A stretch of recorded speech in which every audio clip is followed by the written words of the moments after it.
এসো গল্প করি, এসো গল্প করি,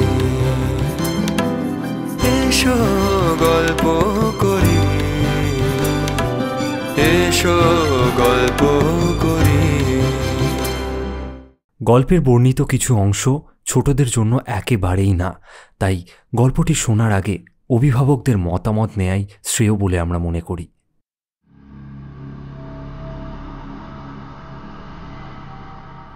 নমস্কার, আমরা এসো গল্প করি।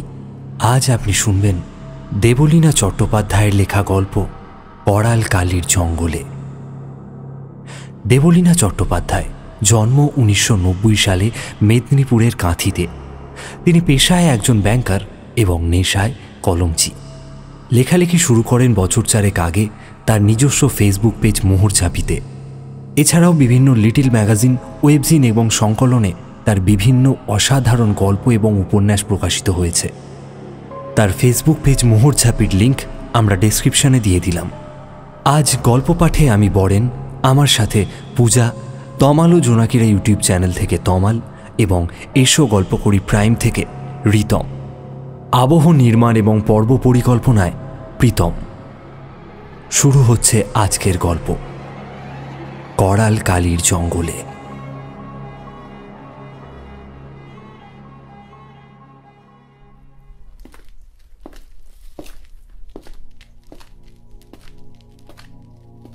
দামি চামড়ার জুতোর সঙ্গে পথের নুড়ি কাঁকড়ার শুকনো পাতার ঘষ্টানিতে যে শব্দটা হচ্ছিল, শুনতে শুনতে কান জুড়িয়ে যাচ্ছিল শ্রীধর চট্টরাজের। আহা, ভারী মিঠে লাগে কানে। এ তো যেমন তেমন জুতো নয়, খোদ কলকাতা শহরের নামকরা মুচির কাছ থেকে বানিয়ে আনা নরম চামড়ার জুতো। পরলেই মনে হয় পা দুখানি যেন মখমলের ওপরে রাখা। গেল মাসে জমিদার বাবুর নাতির অন্নপ্রাশনের নেমন্তন্নে এমন জুতো দেখেছিল সে। কর্তামশাই তো বসেছিলেন পুজোয়, চাকর এসে তার পা থেকে খুলিয়ে পাশে রেখেছিল জুতো দুখানা। দেখে দেখে আর চোখ সরছিল না শ্রীধরের। কালো চকচকে পালিশ করা জুতো থেকে যেন আলো ঠিকরে বেরোচ্ছে। ভিড়ের মধ্যে কর্তামশাইকে পেন নামটা ঠুকতে গিয়ে সাবধানে একবার হাত বুলিয়ে নেওয়ার লোভ সামলাতে পারেনি সে। আহা, জুতো তো নয়, যেন কচি মেয়ে মানুষের শরীর তুলতুল করছে একেবারে। সেই দিনেই মনে মনে ঠিক করে নিয়েছিল শ্রীধর, এই জুতো একজোড়া আনাতেই হবে। গত সপ্তাহে সুধামুচি দেনা শোধ করতে না পারায় ওর ছোট্ট ধানি জমিটা যখন হাতে এসে গেল, কলকাতা শহরে গিয়েছিল বউয়ের একখানা মোটা সীতাহার বানাতে দিতে। আর তখনই সামনের নাম করা দোকানটায় পছন্দ করে এলো এই জুতো জোড়া। তারপর কাল সন্ধ্যেতেই তার সাকরেদ ভোলা গিয়ে নিয়ে এসেছে সেটা।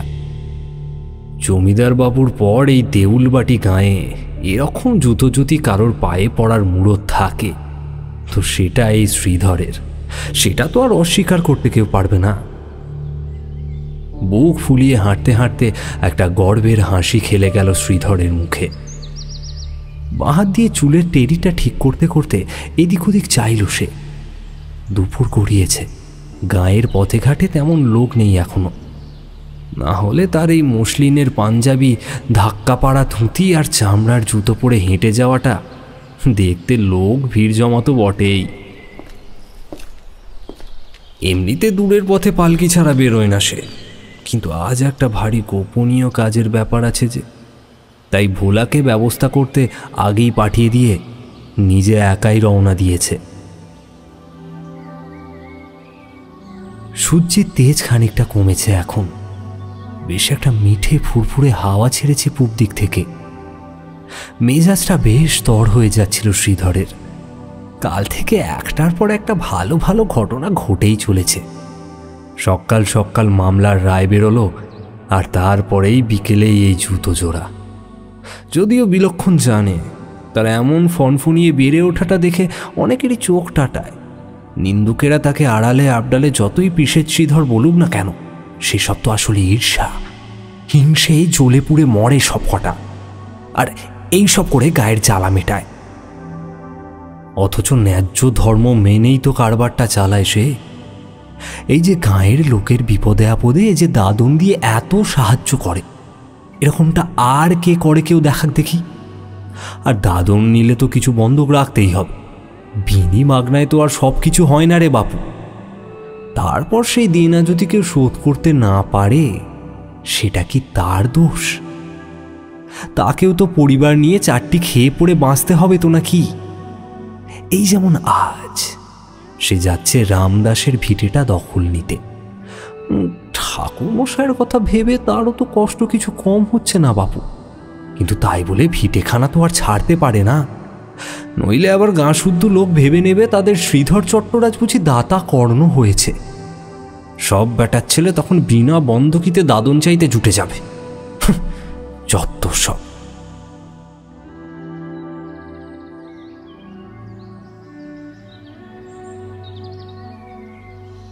দুই কোষ মতো পথ বাগদিবুড়ির মাঠ পেরিয়ে করালকালির জঙ্গলের পাশ দিয়ে 1.25 মাইলটা গেলেই চণ্ডীপুর গ্রাম।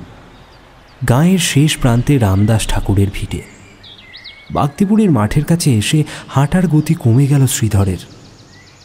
সামনের খোলা আকাশে লাল কমলা গোলাপি হরেক ছটা ছড়িয়ে সূর্যি পাটে বসতে যায়। স্নিগ্ধ বাতাসে ভেসে আসে একটা মিঠে গন্ধ। না, প্রকৃতির এই শোভার টানে নয়, বরং সামনের পুকুর থেকে স্নান সেরে ভিজে কাপড়ে উঠে আসা রমাপদ মাস্টারের মেয়ের দিকে চোখ আটকে গেল শ্রীধরের। বছর 16 ডাগর ডোগর মেয়েটা বোধহয় বিকালবেলা নাইতে নেমেছে। জল কেলি করতে করতে উঠে এলো খাটে। হিল হিলে সৌমর্থ শরীরটায় পাতলা সুতির কাপড় সেঁটে গিয়ে প্রত্যেকটা ভাঁজ যেন স্পষ্ট করে তুলেছে। কচু বনের ফাঁক দিয়ে মেয়েটাকে জরিপ করতে করতে বেশ গরম লাগতে শুরু করলো তার। আজ সকাল থেকে ভাগ্যদেবতা বেশ সুনজরেই দেখছেন তাকে। এখনো কিছুটা সময় আছে হাতে, একবার চেষ্টা করে দেখবে নাকি? ঠোঁট দিয়ে জিভটা চেপে মনে মনে কথাটা সাজিয়ে নিল শ্রীধর। তারপর দুম করে আড়াল থেকে বেরিয়ে এসে ভালো মানুষের মতো গদগদ গলায় বলে উঠল, আহা, এই শ্বাসের বেলায় কি নাইতে আছে মামনি? বুকে ঠান্ডা বসে যাবে যে। চমকে উঠে বুকের সামনে শুকনো কাপড় চেপে ধরল মেয়েটা। এই ওকি ওকি ওকি, আমাকে আবার লজ্জা কিসের? স্নেহশীল গলায় বলে উঠল শ্রীধর। তা মাস্টার মশাই ঘরে আছেন নাকি? কাঠের পুতুলের মতো ঘাড় নাড়ল মেয়েটা। আরো একটু ঘন হয়ে এলো শ্রীধর। উদাস গলায় বলল, গেল মাসে তো বেশ কটা টাকা দাদন নিয়ে গেলেন মাস্টার মশাই। হ্যাঁ, তা বেশ কিছু সুদেছেন বটে, কিন্তু এখনো যে বিস্তার বাকি, তার তো একটা হিসেব নিকেশ করতে হবে মামনি। তা মামনি, তুমি তো শুনেছি স্কুল টিস্কুল যাও, এইসব হিসেব পত্র নিশ্চয়ই বুঝবে। এই বেলা বসে সুদটা কষে ফেলবে নাকি? চলো দুজনে মিলে। সবে ওর কাঁধে হাতটা দিতে যাচ্ছিল, হঠাৎ এক দৌড়ে পালিয়ে গেল মেয়েটা। আরই বিরক্ত হয়ে মুখটা বাঁকালো শ্রীধর। ভাবখানা দেখো না, যেন সে মনীষী নয়, বাঘ বা ভাল্লুক। না হয় মেয়ে মানুষের নরম শরীর ভালোবাসে, বিশেষ করে এমন কচি মাংস পেলে তো কথাই নেই। মালোপাড়ার বাসন্তীর নিয়মিত খদ্দের সে। এছাড়াও তার নদীর পাড়ের বাগান বাড়িটায় গোপনে আরো কয়েকজন আসে, কিন্তু তাই বলে কি তাদের কিছু খারাপ রেখেছে সে? মেয়ে হয়ে জন্মেছিস, সেই তো কোনো না কোনো পুরুষ মানুষের সেবা করতেই হতো। তার চেয়ে না হয় তার মতো ওজনদার মানুষের চরণে আশ্রিত হয়ে রইলি। মাসে মাসে মোটা মাসোয়ারা, পুজো পার্বণে নতুন কাপড় গয়না, কোনো কিছুই তো কমতি রাখে না শ্রীধর। তাও যে কেন গাঁশুদ্ধ লোক ওকে গালমন্দ পারে, কচি মেয়েরা দেখলেই পালায় কেন সে জানে না। একটু দূরে শিব মন্দির পেরিয়ে করালকালির জঙ্গল। বেজার মুখে পা চালালো শ্রীধর।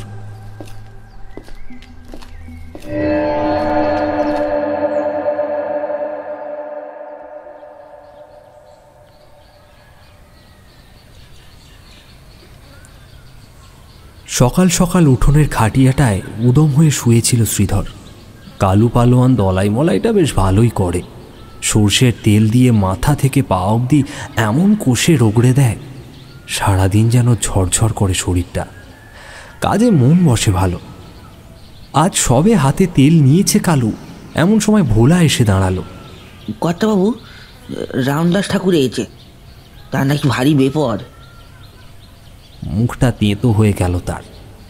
দিনটা শুরু হতে না হতেই কি আপদ। কালু পালোয়ানের হাতে দলাই মলাই না পেলে সারাদিনটা কেমন যেন ভুসিপানা হয়ে যায়। কিন্তু রামদাস ঠাকুর এসেছে তার কাছে, এ তো আর যাতা ব্যাপার নয়। পাঁচন গেলা মুখে উঠে বসল শ্রীধর। কালুকে যেতে ইশারা করে বলল, আর আগে আবার কাপড়খানা দিয়ে যা। মাথা নেড়ে চলে গেল ভোলা। ঠাকুরমশাই তার কাছে হঠাৎ কি দরকারে এলো?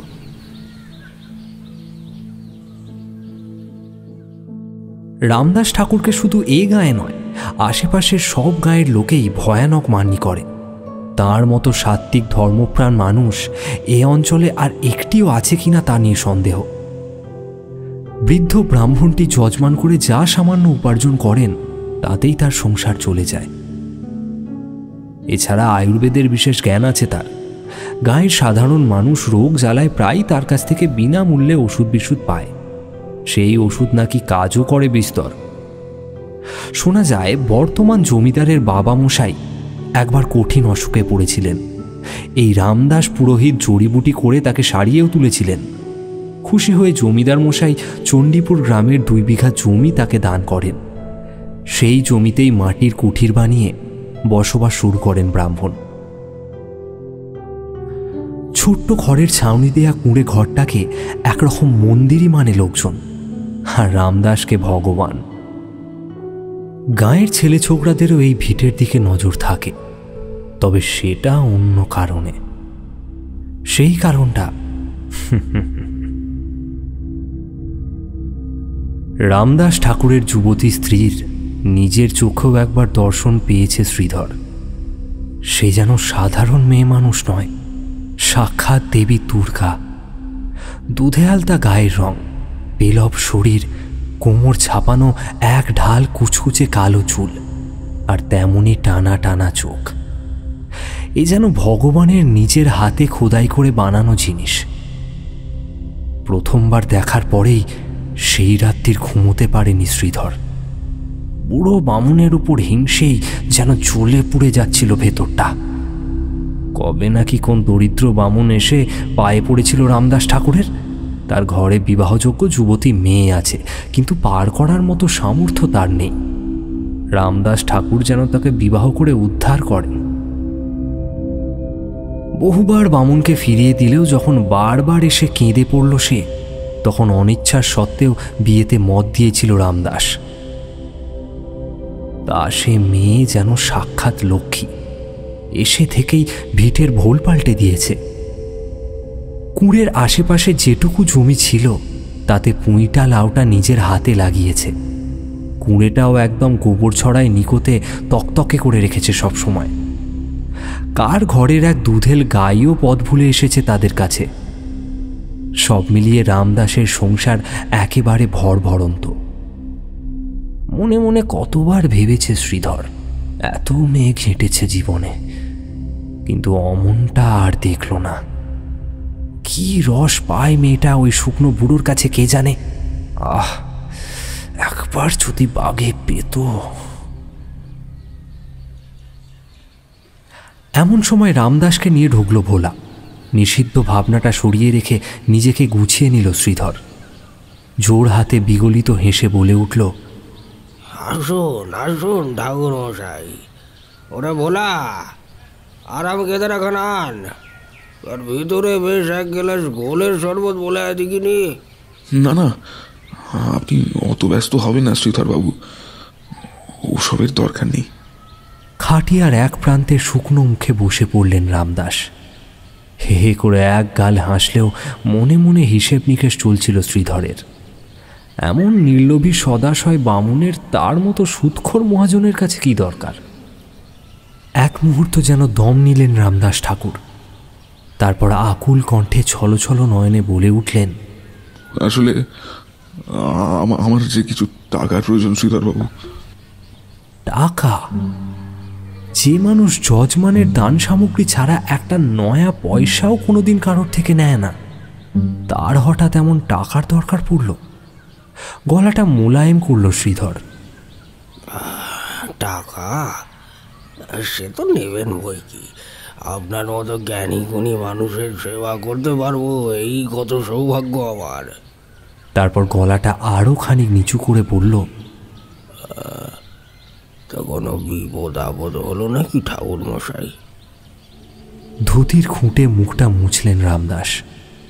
তারপর কাঁপা গলায় বিড়বিড় করলেন, উমাকে কি পোকায় জানি কাটলো। আমার যা কিছু শেকড় বাকড় আছে দিলাম, জানেন,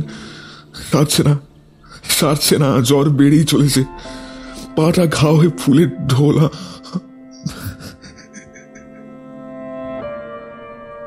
আচ্ছা, এই ব্যাপার। শুধু তো আর মান রাখলেই হয় না, ট্যাঁকে পয়সা করিও থাকা দরকার, নইলে গাঁয়ের লোকের এই দেবতাকে তার কাছে ছুটে আসতে হয় টাকার জন্য।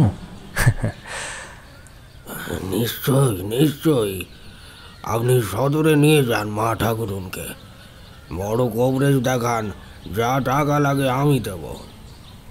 ধরে যেন প্রাণ এলো রামদাসের।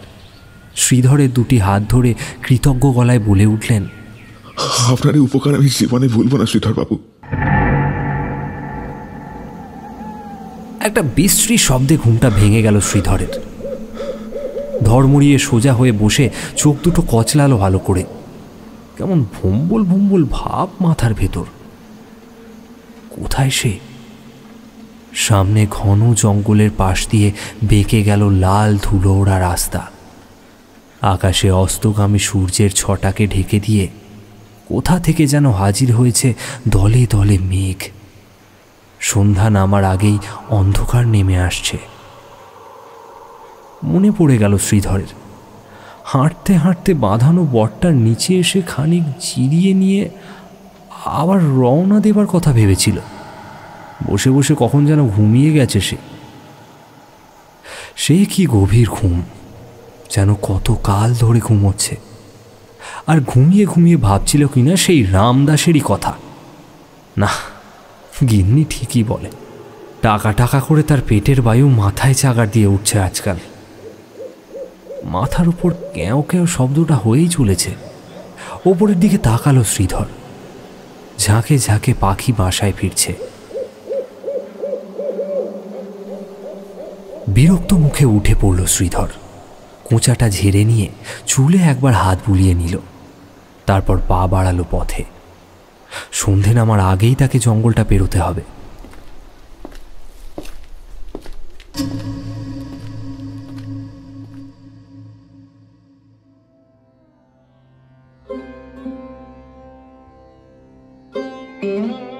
ঝুলিটা একপাশে রেখে দাওয়ার ওপর ধপ করে বসে পড়লেন রামদাস ঠাকুর। ফর্সা মুখ টকটকে লাল, গায়ের চাদরখানা উঠোনের ধুলোতে গড়াগড়ি খাচ্ছে। আওয়াজ শুনতে পেয়ে ঘুমটা টেনে ভেতর থেকে বেরিয়ে এলো উমা। এখনো খানিক পা টেনে টেনে হাঁটতে হয় তাকে।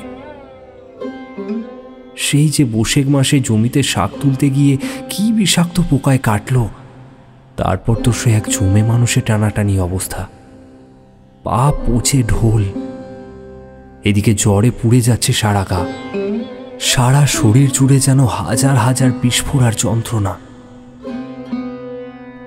শেষমেশ সদরে বড় বিলেত ফেরত ডাক্তারের কাছে নিয়ে গেল ঠাকুর মশাই। সেই যাত্রায় প্রাণটা বাঁচল তার। কিন্তু এসবের জন্য বাজারে বিস্তর দেনা হয়ে গেল তাদের। সারাক্ষণ বড় দুশ্চিন্তায় থাকে মানুষটা। ঘরের ভেতর থেকে এক ঘটি ঠান্ডা জল এনে পাশে রাখল সে। তারপর নিচু গলায় আস্তে আস্তে বলল, জলটুকুনি খেয়ে নেন দেখি। সকাল থেকে তো কিছুই পেটে পড়েনি। রণক্লান্ত সৈনিকের মতো নিভে আসা চোখে ঘটিটার দিকে তাকালো রামদাস। এই ঘটির জল কি তার অপমানের জ্বালা চুড়োতে পারবে? এখন গভীর ষড়যন্ত্রের খাদে পড়ে গেলেন তিনি। সেই বসেখের মাঝামাঝি যখন উমা অসুস্থ হলো, তখন 7-5 না ভেবে তিনি শ্রীধর চট্টরাজের কাছে ছুটে গিয়েছিলেন কটা টাকার জন্য। গায়ের লোকেদের কাছে অবশ্য আগেই এই মহাজনের যথেষ্ট দুর্নাম শুনেছিলেন। তারা বলে সে নাকি মানুষ নয়, রক্তচোষা বাদুড়। দাদনের জালে দিনদরিদ্র মানুষগুলোকে জড়িয়ে ফেলে তার রক্ত শুষে একেবারে ছিপড়ে করে ফেলে। একে একে দখল করে তার বাড়ি ঘর, সমস্ত সম্পত্তি। কিন্তু সে সময় এত কিছু বিবেচনার মতো মানসিকতা তার ছিল না। উমার তখন মরমর অবস্থা। সেই মহাজন তো হাসি মুখে 10টা টাকা দাদন দিলেন। কিছু বন্ধক রাখতে হবে বলে তিনি ওই ভিটেটুকুও জমা রাখলেন। এছাড়া যে তার আর কিছুই নেই। 10টা টাকা ভেবেছিলেন যজমানি করে ধীরে ধীরে শোধ করে দেবেন টাকা কটা। সেই মতো 6টা টাকা জোগাড় করে 6 মাস পর গিয়েছিলেনও তার কাছে। কিন্তু নানা রকম হিসেব কষে সে যা বলল, তাতে তো চক্ষু স্থির তার। এই কমাসে 10টা টাকা সুদ সমেত দাঁড়িয়েছে 22 টাকা 4 আনা। নিরুপায় হয়ে আরো কটা দিন সময় চেয়েছিল শ্রীধরের কাছে। মিষ্টি হেসে ভরসাও দিয়েছিল সে, তবে শুনিয়েও রেখেছিল তাড়াতাড়ি টাকা না মিটিয়ে দিতে পারলে চক্রবৃদ্ধি হারে সুদও বাড়বে। এরপর তড়িঘড়ি করে উমার যৎসামান্য গয়না কটা আর দুধের গাইটা বেচে আরও কিছু বন্দোবস্ত করে 2টি মাস তো লেগেই গেল তার।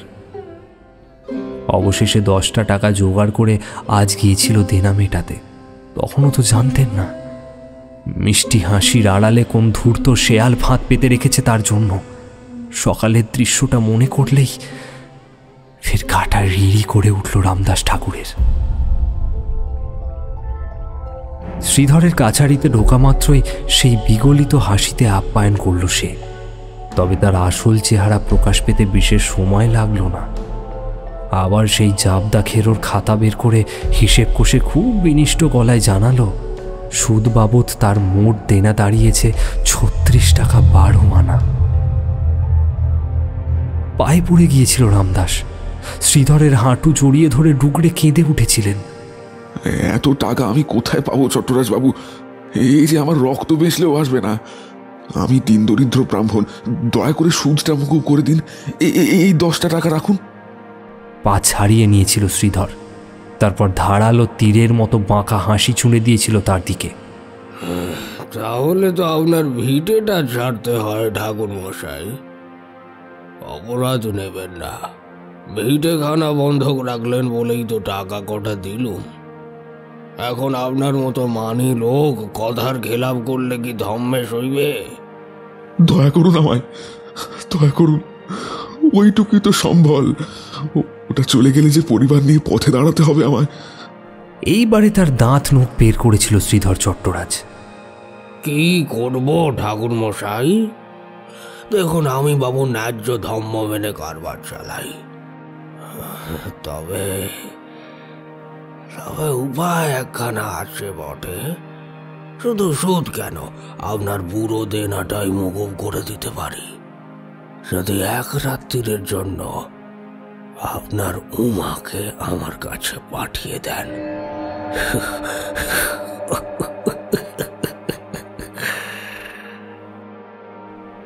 রাগে কাঁপতে কাঁপতে সেদিন এক চরম সিদ্ধান্ত নিয়েছিলেন বৃদ্ধ পুরোহিত। আবছা আবছা কিছু পুরনো ধোঁয়াটে ছবি তৈরি হতে হতে শূন্যে মিলিয়ে যাচ্ছে, যেন কত কালের স্মৃতি।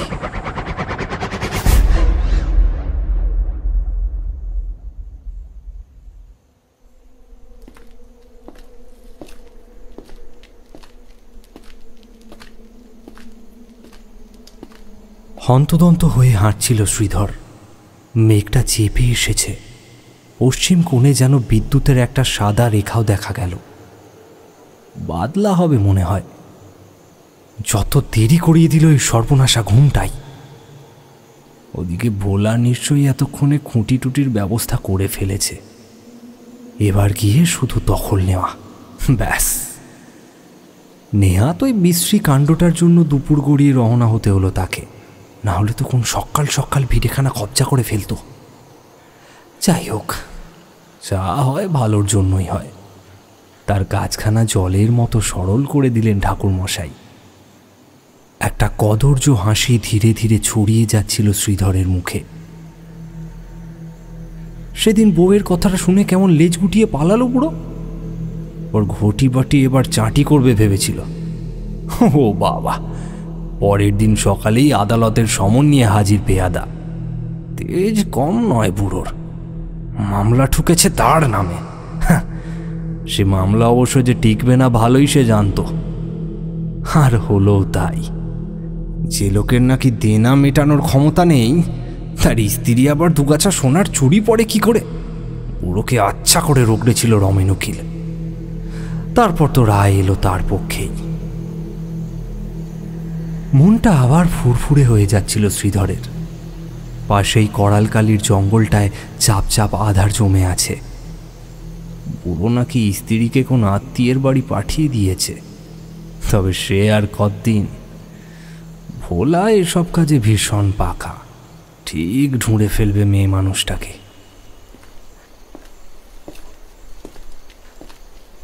তার হাঁটার তালে তালে যেন পেছনে আরো একটা শব্দ হচ্ছে না।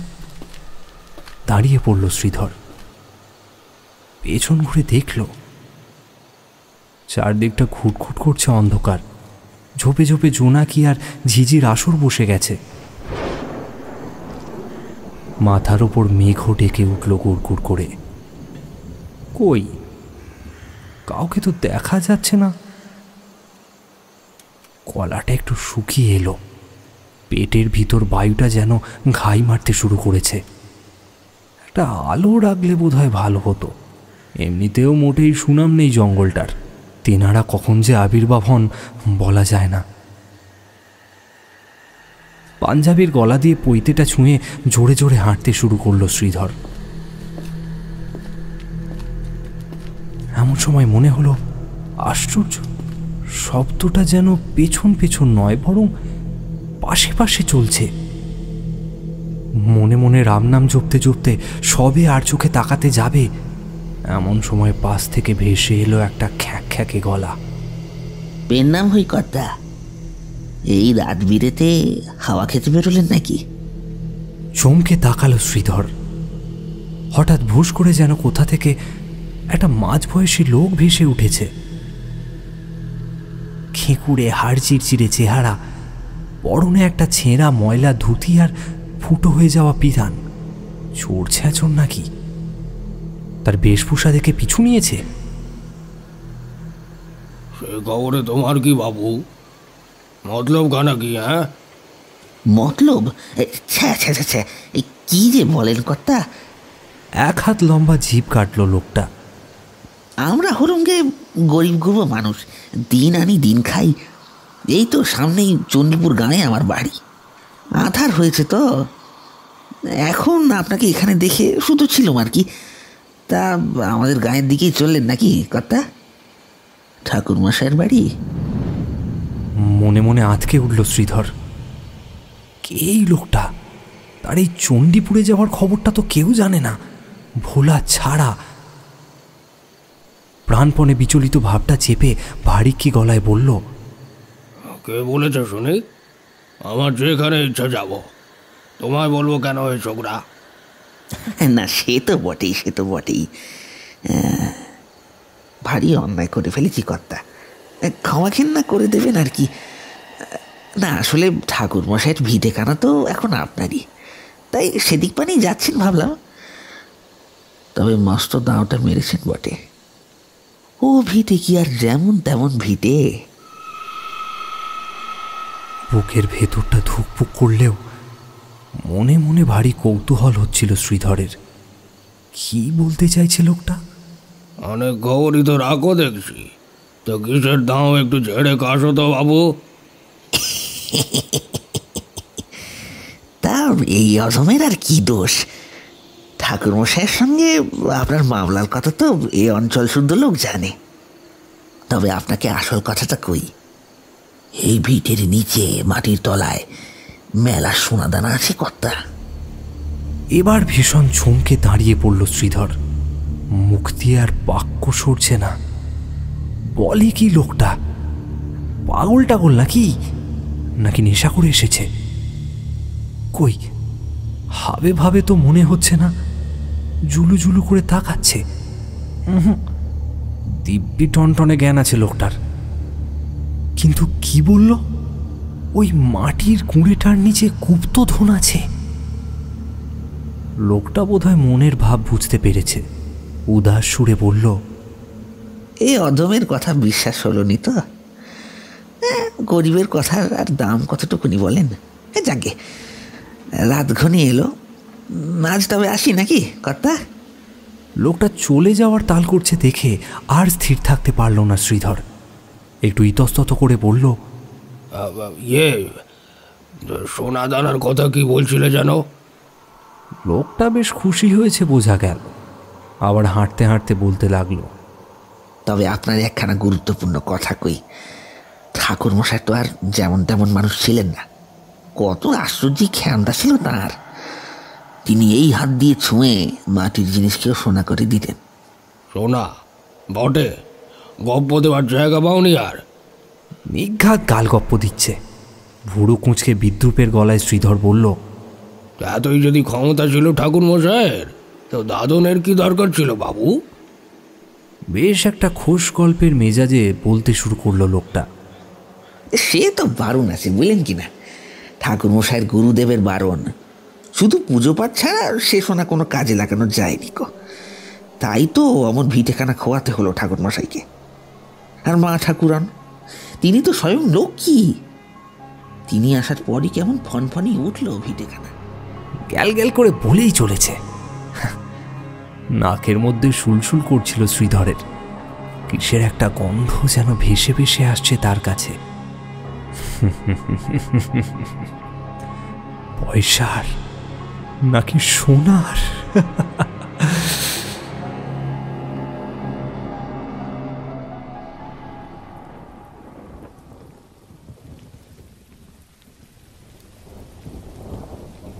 ঝুপ করে বৃষ্টি শুরু হয়ে গেল। লতা পাতার কুঠিরখানা এমন ঢাকা, বাইরে থেকে ঠাউর করা যায় না। বলতে বলতে বাঁশের দৌড় ঠেলে ঢুকল শ্রীধর। কিন্তু ভোলা কোথায়?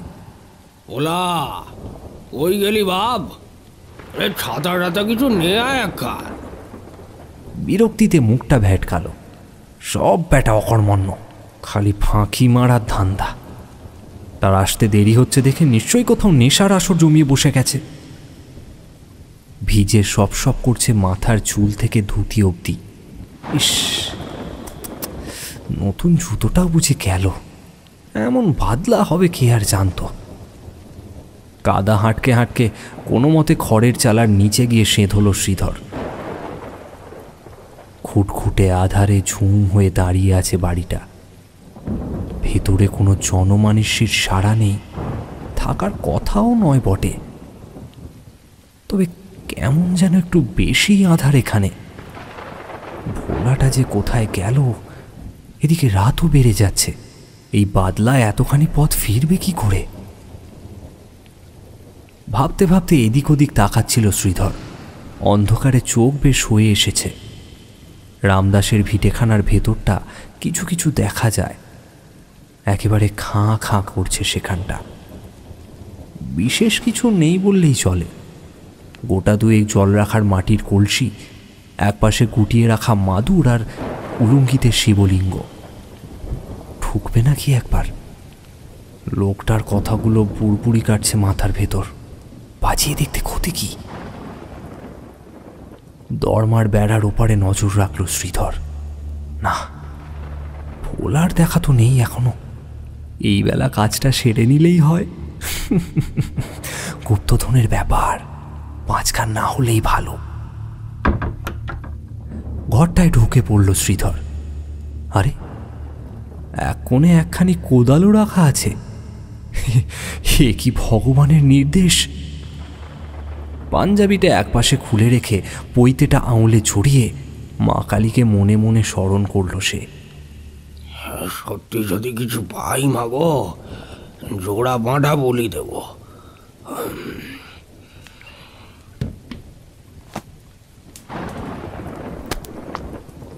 কোদাল হাতে নেমে পড়ল চটপট। কয়েক কোপ দিতে না দিতেই কাঁধ টনটন, কোমর ঝনঝন। এসব চাষাবুষোর কাজ কি আর তার অভ্যেসে আছে বাপু? তার হলো গে দুধ ঘি খাওয়া শরীর।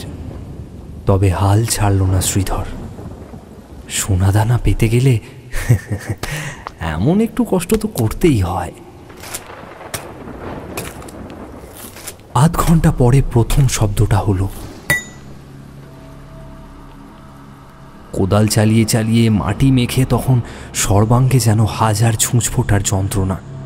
তার মধ্যেই শব্দটা শুনে উৎকর্ণ হয়ে উঠল সে।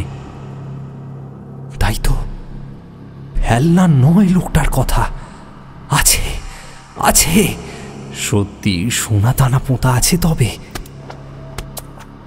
পাগলের মতো মাটি হাতড়াতেই উঠে এলো একটা ছোট ঘটি, নিরেট সোনার। অন্ধকারের মধ্যেও যেন জল জল করে আলো ঠিকরোচ্ছে গা দিয়ে। আনন্দে উচ্ছল হয়ে খানিক নৃত্য করতে ইচ্ছে করল শ্রীধরের। ভগবান তবে মুখ তুলে চাইলেন, এইবার কে আটকাবে তাকে? এ গোটা পরগনার রাজা হবে সে। জমিদার মশাই অব্দি সেলাম ঠুকবে। পরম মমতায় গালে মুখে বুলিয়ে আদর করল খানিক। শেষে জোর হাতে ঘটিটাকে কপালে ঠেকিয়ে বিড়বিড় করে তুলে রাখলো গর্তের ওপর। জোড়া বাঁধা বলি দেব। তারপর দ্বিগুণ উৎসাহে ঝাঁপিয়ে পড়ল কাজে। আজ তার সমস্ত শক্তি দিয়ে খুঁড়ে ফেলবে গোটা ঘর। কোথায় কোথায় সোনাদানা লুকিয়ে রেখে গেছে ওই রামদাস, সব তুলে আনবে আজ। সব চাই, তার সব সোনা চাই।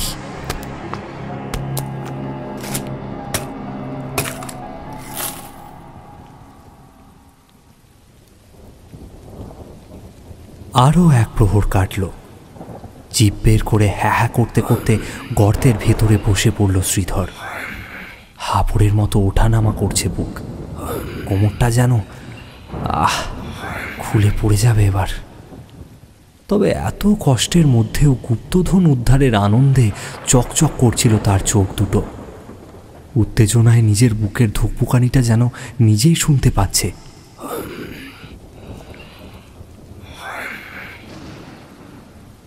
ঘরের মধ্যিখানে এক মানুষ লম্বা আয়তকার গর্ত তৈরি হয়ে গেছে। এর মধ্যেই মাটির তলা থেকে উঠে এসেছে কয়েকটা সোনার ফুল, সোনার ধূপকাঠির মতো কিছু একটা, আর চার কোনা শক্ত একটা সোনার পাত। ঠিক যেন পুজো করতে গিয়ে মন্ত্র পড়ে সোনা করে ফেলা হয়েছে ফুল, ধূপকাঠি আর পুজোর কাপড়কে।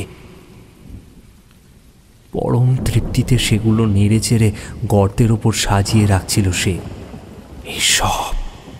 এসব কিছু তার না। লোকটাকে কয়েক বিঘে জমি লিখে দেবে ভাবছে।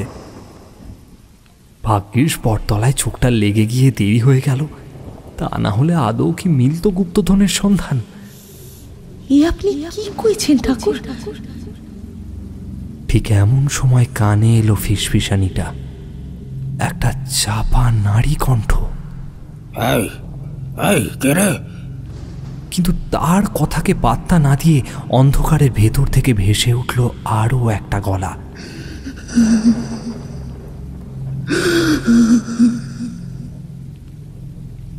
কিছুক্ষণ সব চুপচাপ। একটা মেয়েলি গলার ফুপানি শোনা গেল। বেশ, ভগবান যদি তাই চান তাই হোক। তবে কিন্তু এ ভিটে আমি ছাড়তে পারবো নি ঠাকুর। গর্তের বাইরে উঁকি দিল শ্রীধর।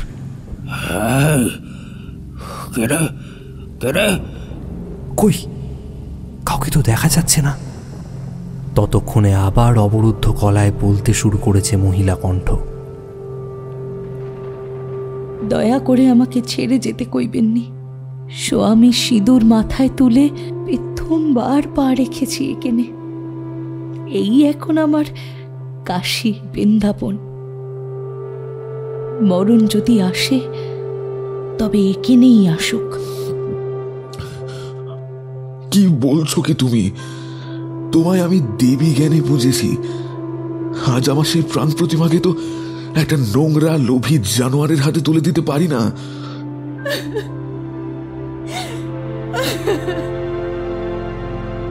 বেশ, তোমার কথাই থাক। এই মাটিতেই চিরদিনের জন্য প্রতিষ্ঠা করব তোমার আসন। এই ভিটেই হবে তোমার ধান। এসো, তার আগে শেষবারের মতো পূজা নিবেদন করি আমার দেবীকে। হঠাৎ যেন ঘণ্টা বেজে উঠল ঘরের এক কোণে। ধূপের গন্ধে ভারী হয়ে উঠল চারিদিক। নিচু গলায় কে যেন মন্ত্রপাঠ করছে। হঠাৎ করে অন্ধকারটা বেড়ে গেল নাকি? চোখটা ভালো করে কচলালো। সামনেটা একেবারে নিকষ কালো হয়ে রয়েছে। হঠাৎ খেয়াল হলো, আরে জিনিসগুলো কই? একটু আগেই তো জ্বলজ্বল করছিল। এবার মাথার মধ্যে যেন বেজে উঠল একটা পাগলা ঘন্টি। কোথায় গেল সোনাগুলো? কাদামাটির উপর দিয়ে ভূতের মতো হামাগুড়ি দিতে লাগলো শ্রীধর। দু হাতে গর্তের চারিদিকের মাটি উথাল পাথাল করতে লাগলো পাগলের মতো।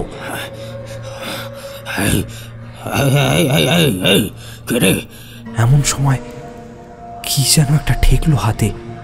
তুলে এনে চোখের কাছে ধরতেই দেখলো এক মুঠো শুকনো ফুল, তার পাশে পড়ে একটা পোড়া ধূপকাঠি আর পিতলের ঘটি। কিছুটা দূরে পড়ে আছে চারকোনা কাপড়ের মতো কি যেন একটা। হে কি, এ তো সোনা নয়, এ তো সব সাধারণ জিনিস হয়ে গিয়েছে। শ্রীধরের শির দ্বারা দিয়ে যেন কনকনে উত্তরে বাতাস বইতে লাগলো। শরীরের সব রক্ত যেন ছুটতে লাগলো মাথার ভিতর। কাদামাটি চটকাতে চটকাতে বিকারগ্রস্তের মতো চেঁচিয়ে উঠল সে। কি করছিস আমার সাথে? জানিস আমি কে? হ্যাঁ, দে দে দে, আমার সোনা ফিরিয়ে দে বলছে।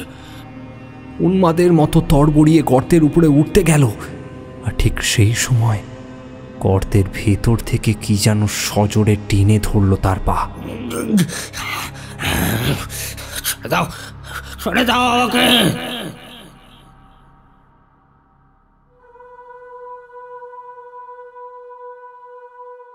শরীরটা ভারী হালকা লাগছিল রামদাস ঠাকুরের।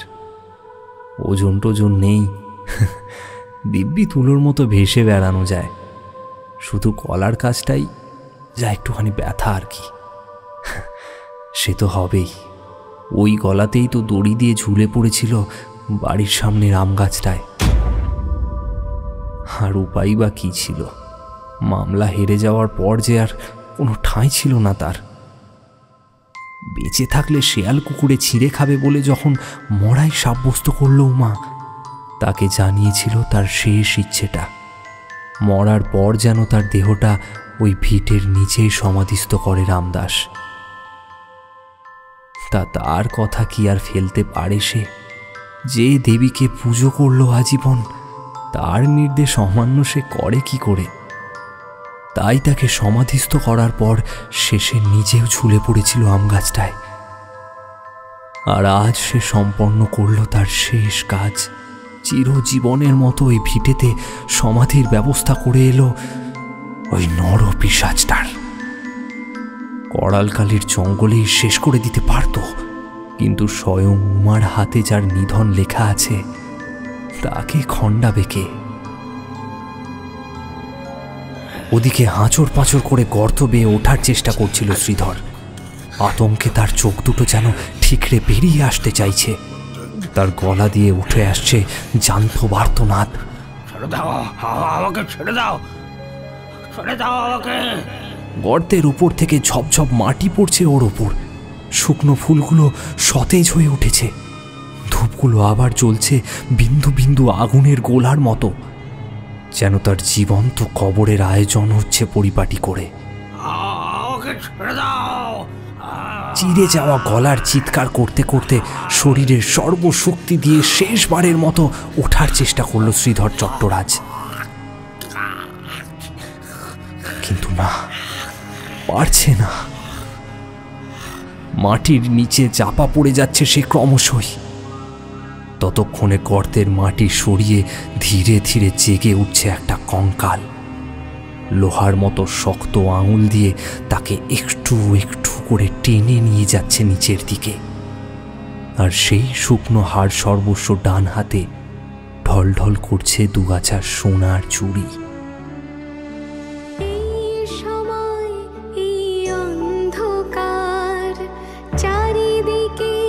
শুধু হাহাকার, জানি যাবে একদিন ঝড় থেমে, খুলে যাবে একদিন বন্ধ দ্বার।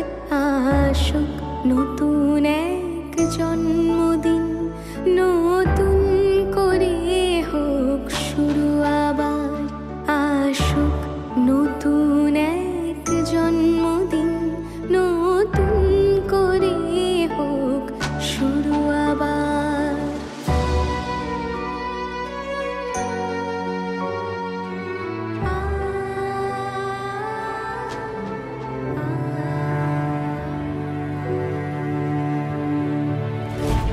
কেমন লাগলো আজকের গল্প? ভালো লাগলে অবশ্যই আমাদের চ্যানেল এসো গল্প করিকে সাবস্ক্রাইব করুন। পরের সপ্তাহে আসছে কর্ণশীল মহাশয়ের নতুন একটি গল্প, ভয়াল দেবতার মন্দিরে। সেখানে আমরা নিত্য এবং পটাশের সাথে যাব একটি অ্যাডভেঞ্চারে, তিব্বত। আসছে নিত্য পটাশের নতুন অ্যাডভেঞ্চার সিরিজের প্রথম গল্প, ভয়াল দেবতার মন্দিরে। শুভরাত্রি, ভালো থাকবেন এবং সকলকে ভালো রাখবেন।